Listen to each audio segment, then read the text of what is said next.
Aujourd'hui en Chine, 1 million de personnes seraient internées de force dans des camps. Non pas parce qu'ils sont criminels, ni délinquants, juste parce qu'ils sont musulmans.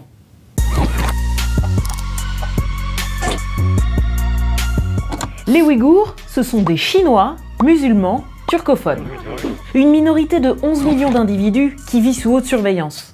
ана жерге барып бір түсіп удостоверениең көзіңді денеңді тексерте берсең 10 метр жерге жүрсең бір сақшы қана одан бітті ау десең тағы 10 метр жерде сен сол нені қолың ұстап жүресің ғой жан қалтаңа салмайсың қалтаңа. Perquisition, interrogatoire à domicile, caméra à reconnaissance faciale, tout le monde est scruté. Le gouvernement chinois exige même que chaque Ouïghour possédant un smartphone y installe un logiciel espion. Objectif de Pékin, avoir le maximum de données sur leur vie privée.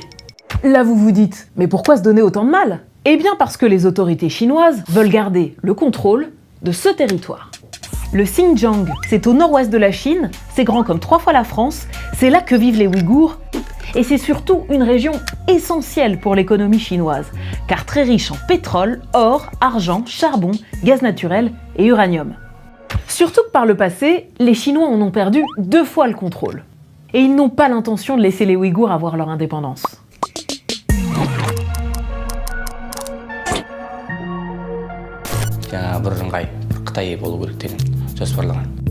Et pour ça, Pékin a plusieurs stratégies.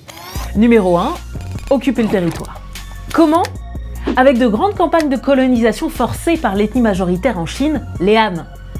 Pour vous donner une idée, en 1949, les Han, c'était 6% de la population du Xinjiang. Aujourd'hui, c'est 50%. Numéro 2, détruire l'identité musulmane et la culture ouïghour. Parler ouïghour est interdit dans les écoles. Étudier le Coran, jeûner pendant le Ramadan, porter la barbe longue ou donner un prénom musulman à son enfant aussi. Sinon, c'est la prison, ou plutôt le camp d'internement.